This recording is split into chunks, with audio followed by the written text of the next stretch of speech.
Geek Myths, a novel about life, love, and the pursuit of sonic screwdrivers. Available in paperback and Kindle edition from Amazon. Scanning for audio.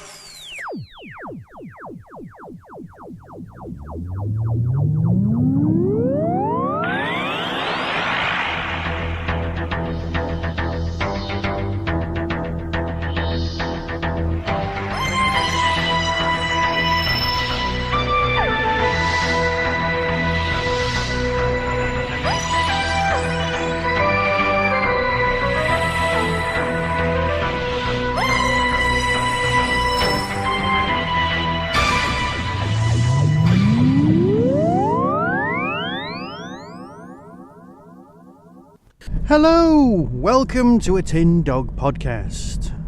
Now, this year marks the 20th anniversary of Big Finish. I know, Big Finish. 20 years, and it's 20 years of like the main range. I mean, Bernice has been going for much longer. Right, so this started off as an idea. Actually, it started off as a thread on the Not the Big Finish forum, Divergent Universe. And what I'd done is I'd asked if my podcast was too enthusiastic, and lots of people said no, it's not, and that's fine. And then I said, well, what should I do next? And some people suggested various things. Because it's the 20th anniversary of Big Finish, I should do something. And the idea was, well, should I do the entire first 100? Well, that's great, but I did start that once, and it was just such a monumental task. I didn't really get very far at all. I think I did the first 2. But then, with it being the 20th anniversary, why don't I do the 20 birthday stories?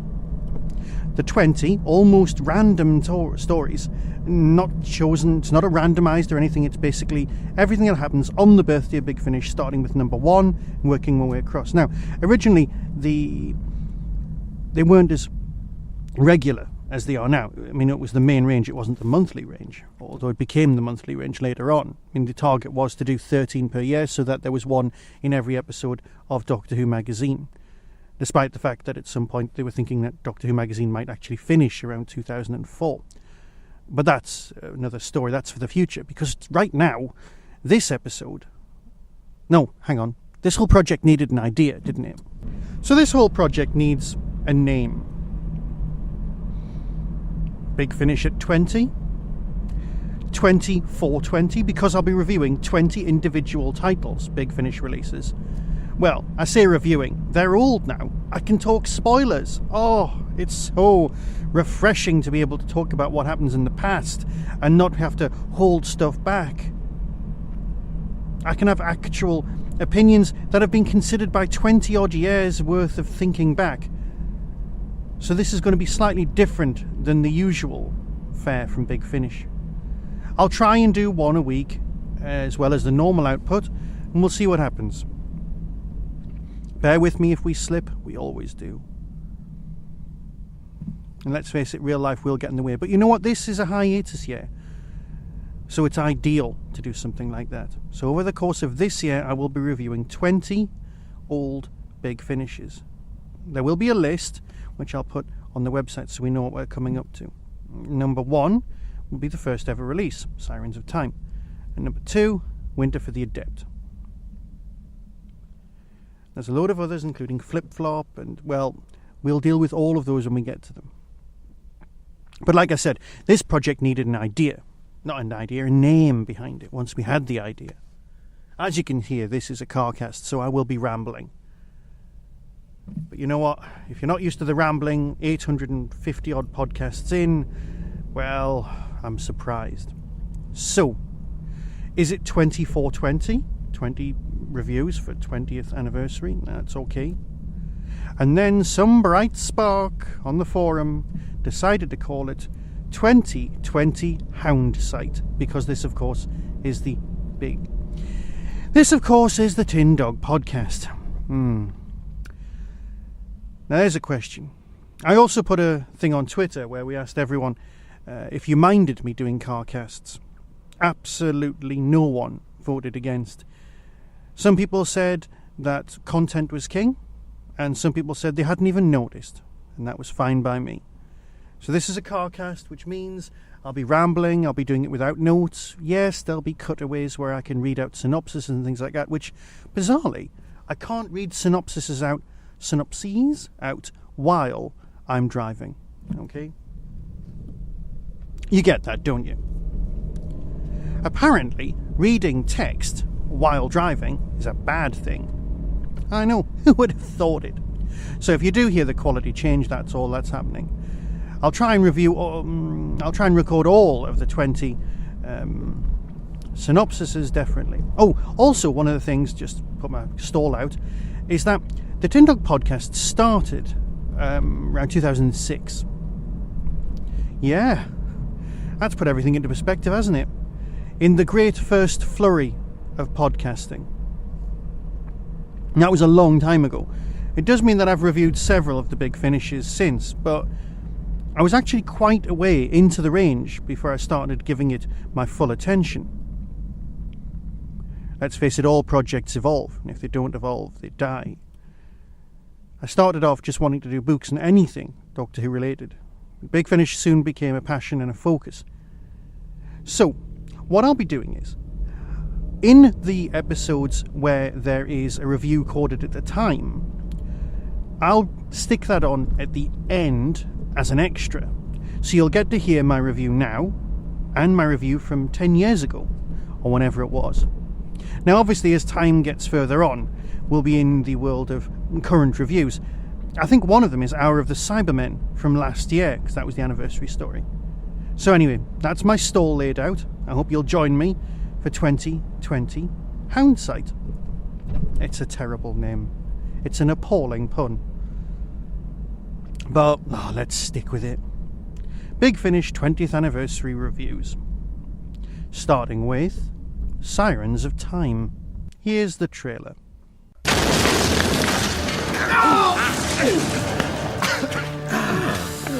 You all right? I think I've broken something. What about you? Yes, I'm fine, thanks. I rather think I broke your fall. Oh, sorry. I'll survive. Oh, can you two help me up?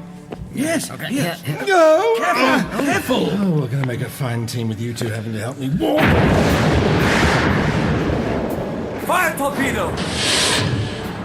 I'm not a delegate, I'm known as the Doctor. I'm a Time Lord from the planet Gallifrey, and my TARDIS was recently blown apart in a spatio-temporal explosion, which I imagine is now known to you as the Kurgon Wonder. Does that cover everything?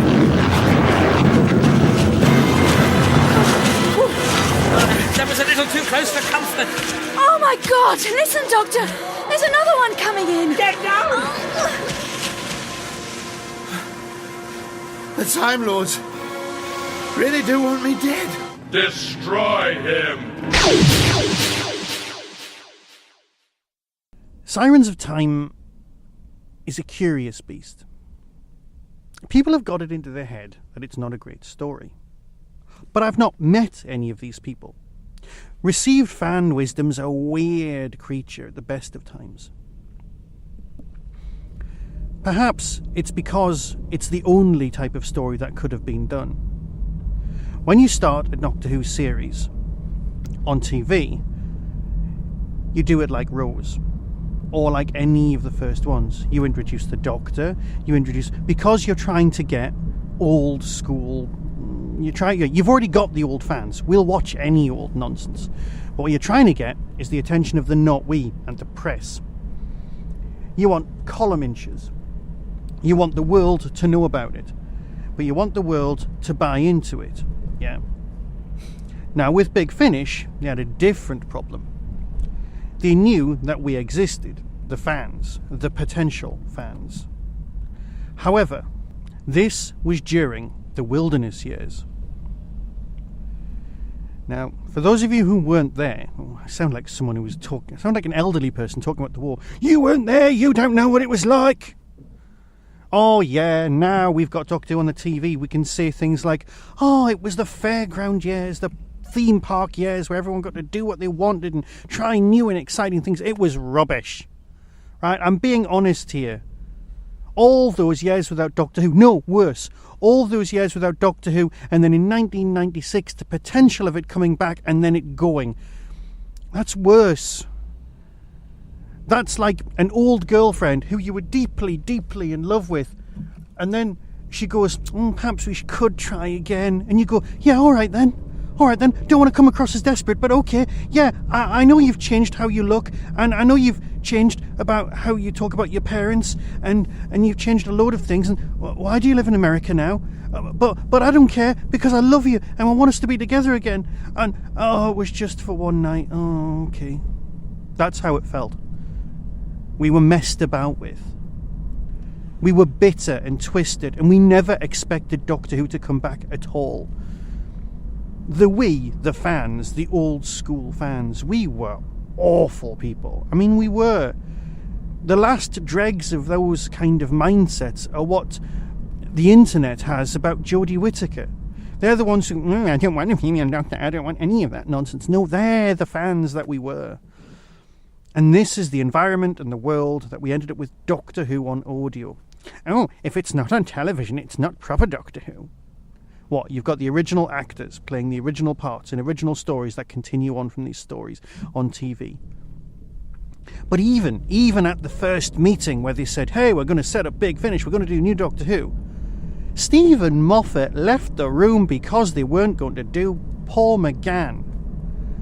Some people behaved petulantly. It's all in the Big Finish book. You know, the one you can't get, the difficult one to track down? It's all in that big bit by Benjamin Cook. It's warts and all, that one. If you ever want to read about the early days of Big Finish, I mean, now it's apparently a well-oiled machine. But these people were learning on the job. All they had was enthusiasm and a little bit of cash. It's brilliant. So, you sit down and you go, how can we persuade the old school fans that this new series is real? Well, the first thing you do is you put your money on the table. You put it on the screen, so to speak. So what you do is you have a Doctor story. Now, not every Doctor is perceived as people's favourites. You've got to have this 1999 mindset. Oh, it's not just the classic era. No. People actively disliked McCoy. People actively disliked Colin Baker. You can't imagine a world where people didn't want to listen to Colin Baker, or they didn't like Colin Baker. Oh, Peter Davison said, oh, you haven't got Tom Baker. Why haven't you got Paul McGann? He's the current Doctor. All that sort of nonsense was what they had to get past. God, it's a mountain to climb. So in your first story, you either hit us with the one thing we love the most. It's the Daleks. I know, we can't say no to Daleks. God, we're pathetic.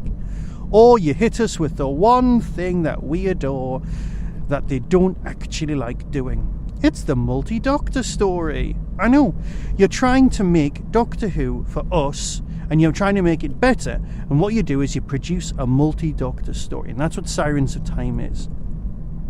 Nick Briggs would be the first to admit that the story is overly complicated. There's an extra level of confusion and denouement and twist at the end that makes you have to listen to it again. Now, obviously you've bought this, well, some people at this point were buying cassette tapes.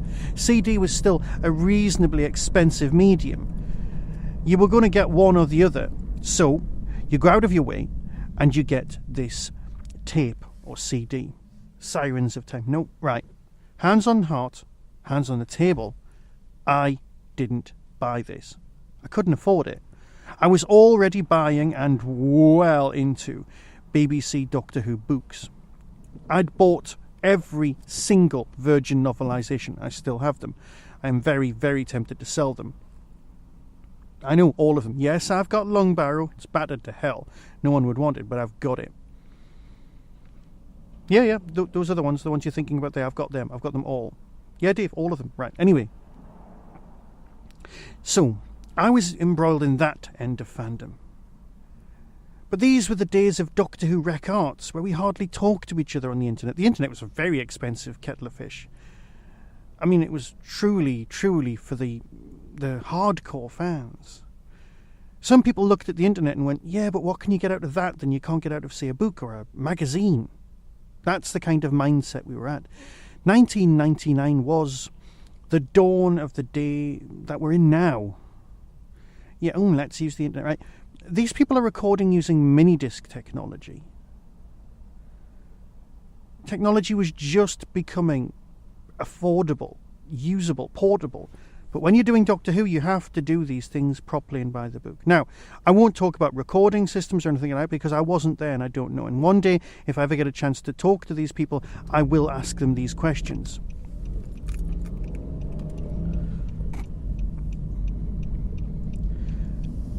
I will find out all about how the setup worked, how many people, when they moved over to booths instead of individual microphones, all that business. I just don't know. But this was story number 1. This had to grab us, and the best way to do that if you didn't have the rights to the Daleks is with a multi-Doctor story. How many people out there, their first experience of old-fashioned Doctor Who, Doctors that they weren't used to, was, well, the 5 Doctors, or the 5 Faces of Doctor Who on BBC Two. This is a very UK thing. Obviously the people in other parts of the world, and Big Finish probably weren't even targeting those as an audience at that point. They had PBS and they had Doctor Who on reruns, but in this country we just didn't.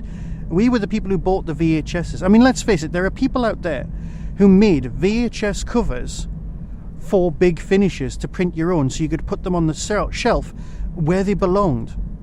It's an incredible thought.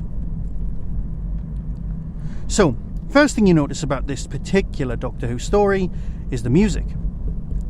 Yeah, you put the disc in, you press play. And it just starts, it goes for it. And you're there.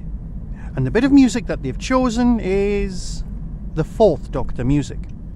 Now again, this is weird, right? Because it's a 7th Doctor story. Traditionally, 5 Doctors, you've got the 5th Doctor opening music. The 2 Doctors, you've got the 6th Doctor opening music, right? Do you understand? 3 Doctors, it's a Pertwee story. You end up with the oldest Doctor having their theme tune. But you've got one standard theme tune for the whole range, and that is the Sylvester McCoy years. No, it's not. That would make sense. Where was I? Right, the soundtrack, the music at the beginning. Your 4th Doctor music is iconic, right? And in 1999, basically, we'd had a rather lackluster, weird, twangy ruler version of the 8th Doctor soundtrack, which was going to be copyright of somebody in America anyway. Nobody really liked it. I mean, let's face it, the music actually started with the middle 8. What's going on there? Anyway, we've got that, and we're quite happy with it, right? But then they take it away. So we've got no Doctor Who. So they decide to use this. Now, I don't know the ins and outs, the mechanics of it all, but basically there is an argument that this audio version of Doctor Who would only have to pay the one lot of copyright to use the one type of Delia D's music, 4th Doctor version, I believe. Let's face it, from the 1st to the 5th Doctor, well, from the 1st to the back end of the 4th Doctor, you've basically got one theme tune. I know there's variations on a theme, and we can all go into that in another time, but that's another podcast, possibly hosted by someone who knows more than me.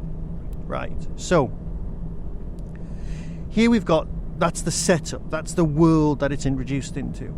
The multi-Doctor story kind of works. Now, in a real multi-Doctor story, what you've got is, you've got one main protagonist, the current Doctor, moving through. Now, your current Doctor at this point is the 8th Doctor, arguably. A lot of people at this point still didn't believe that McGann was the real 8th Doctor because it was an American production, because it had veered so far from established norms, and let's face it, it's just been a bit weird. I mean, people still have nightmares to this day about him being half human, and that was a throwaway joke. Possibly not. Who cares? He's practically half human in the sense that he's looked after humanity more than anybody else in history or fiction. Let's not go and poke that hornet's nest, shall we? But basically, at the time, in fandom, there was a lot of pointless gatekeepy type resistance. Yeah? You've got it? Good. Moving on. Your multi-Doctor story traditionally has all of your characters appearing in one go. Now, by this point, Doctor Who hadn't been on for ages, and we'd begun experiencing it as fans in one big solid lot. Like, for example, on a VHS all the way through. DVDs were around, they were very expensive. and the complete VHS set, and I'm using complete with the rabbit ears, was not available, by this point, if memory serves. It's pretty much getting there, though. Everything was shifting over to the shiny discs with best quality ever. Yeah, thank you, Blu-ray. So, we were used to experiencing it in almost omnibus format, even on UK Gold, which was the only place you could find traditional old-fashioned Doctor Who on a Sunday morning, about 6 o'clock if you'd set your video recorders.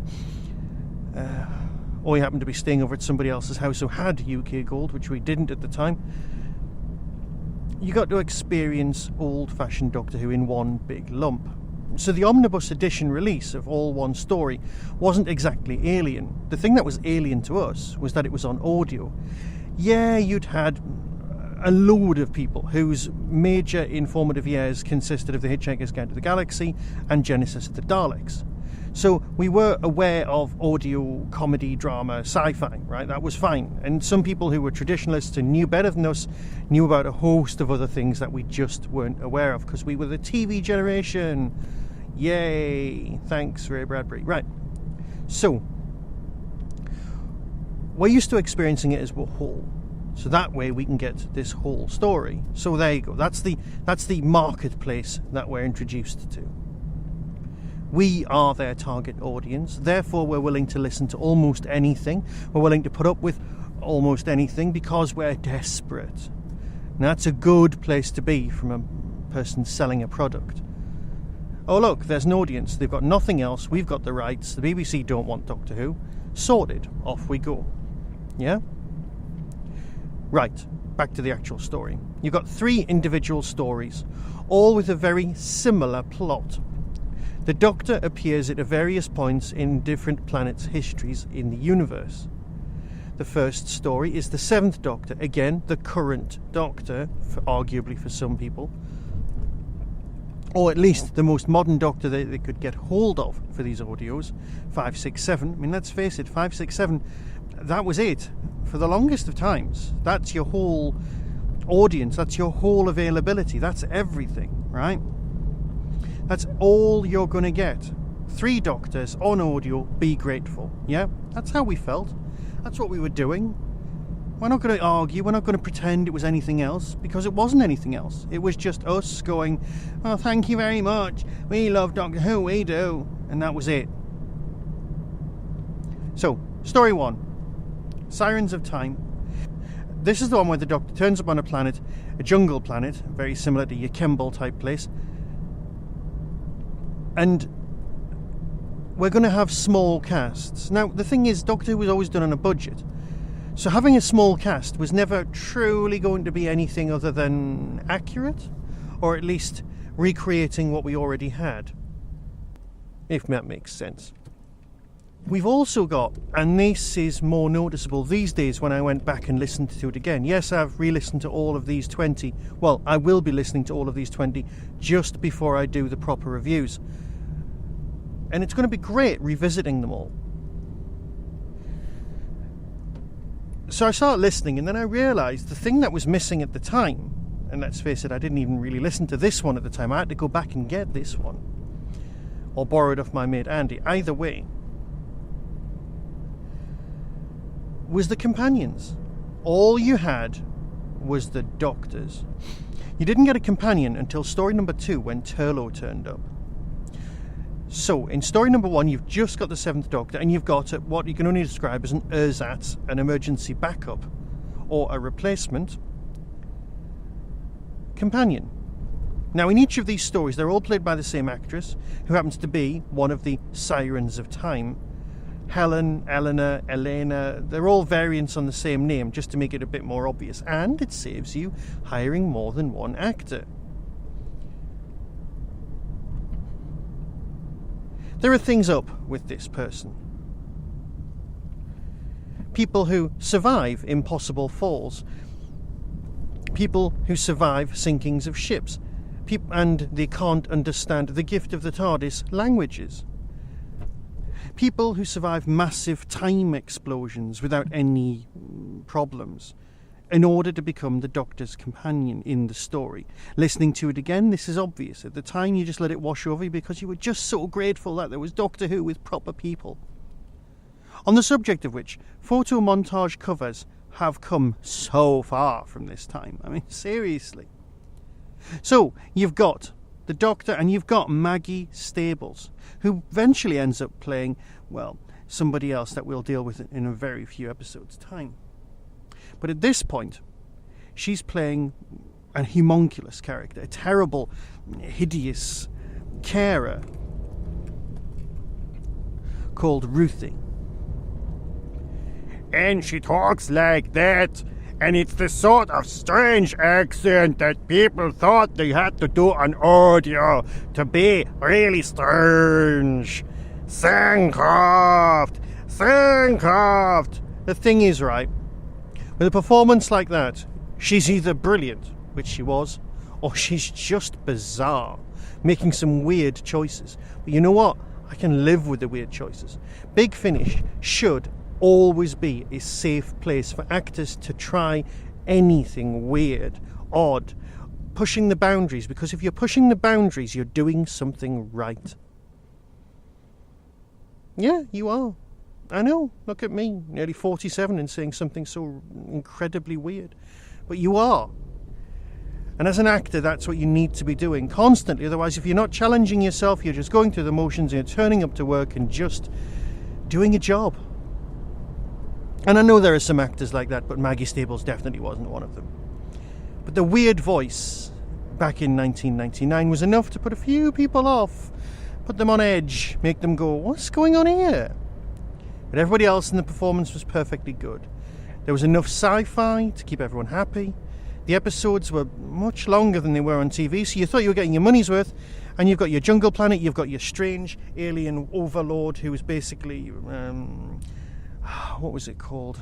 Spandau, the bloke in Spandau jail. A war criminal who's been kept alive away from everyone else, but he's still alive.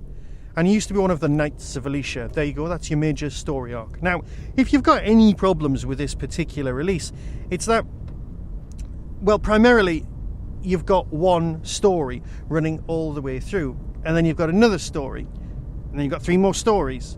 It's over-egged pudding. The actual bit with the Sirens in doesn't feel like it's needed.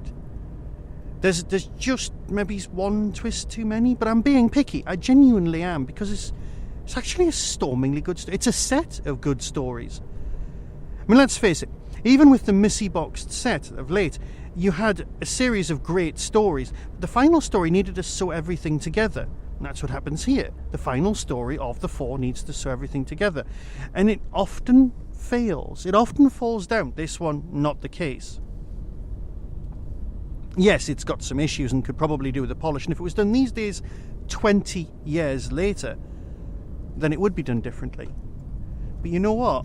That's 20 years. I mean, there are kids born when this was being released who can almost drink in America. And they've been drinking for years in the UK. That puts things into perspective. This is old. And yet it feels just like part of any main range, which means the main range has evolved, and yet it feels great. Yes, Mr. Briggs wrote this, and yes, Mr. Briggs is the executive producer of the main range. He's the guiding force. So of course there's going to be echoes coming through. Story number 2, well, that's the First World War sinking of the Lusitania. Ooh, spoilers. Can you spoil something 20 years ago? Oh, this is so liberating. You've got your 5th Doctor, you've got U-boats. Again, anyone listening to the Tin Dog podcast knows of my love of U-boat stories. Not. Again, this one works.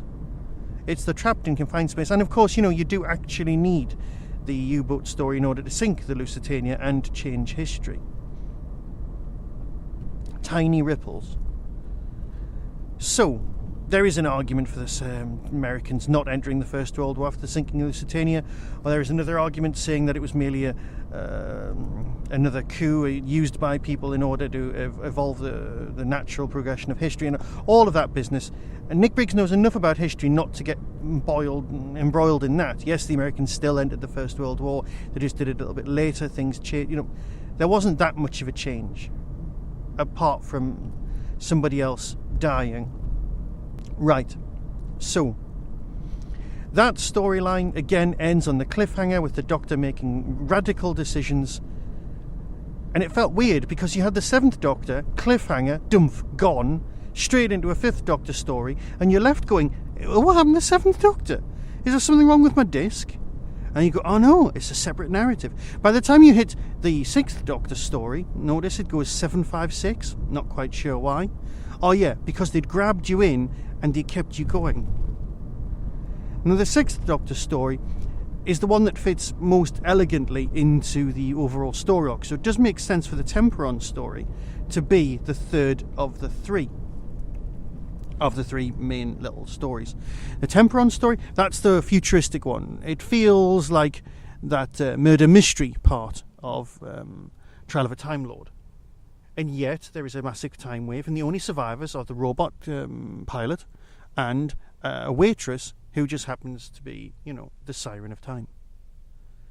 You've got your strange aliens, and we're beginning to get a feel of how good audio is. You've put your stall out in front of us. We know you can do the past, we know you can do jungle planets, you can do different locations, you can do whatever you want. We're buying into audio. It's so fulfilling, its original remit of going, hey kids, this is what we can do, ain't it great? And we're going, yeah it is actually, and we thought we liked the audio visuals. But these are so ahead of the game. The music fits. Anyone who's got any issues with the music can just go away. They're just wrong. And then after the Temperon story, well, that brings the denouement. I've already covered how well it all comes together in this final big story, because it does all come together gloriously well. So it's received fan wisdom. Well, that's just wrong, Ruthie. Isn't it? Sancroft. Yes. If you're at a Doctor Who convention, you can hear in the distance people shouting that. You can't actually, that's a lie. No, it's a massive lie. But I imagine a time when you could. Because it's catchy. It's not a catchphrase, it's just a weird shouty thing that gets in your head. Oh look, I'm talking nonsense.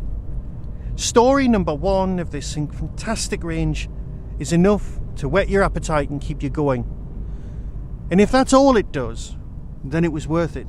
But it does so much more. It grabs you and it shows you what it's going to be like in a world without any Doctor Who on TV.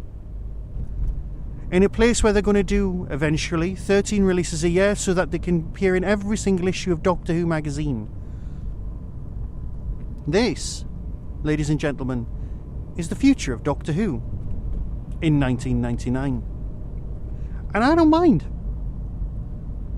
So perhaps I'll move over from my Doctor Who books, and perhaps I'll do this instead. Or, as what actually happened is, I'll just ignore it, keep going with my Doctor Who books, and then have to come back later and catch up. My love of Doctor Who knows some bounds. But this is not part of it. I'm going to enjoy doing these 20. So until next time, be seeing you.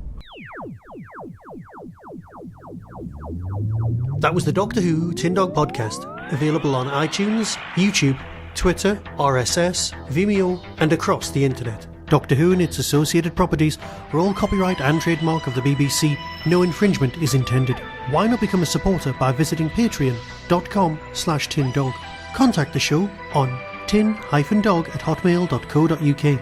The Tin Dog Podcast is a founder member of the Doctor Who Podcast Alliance.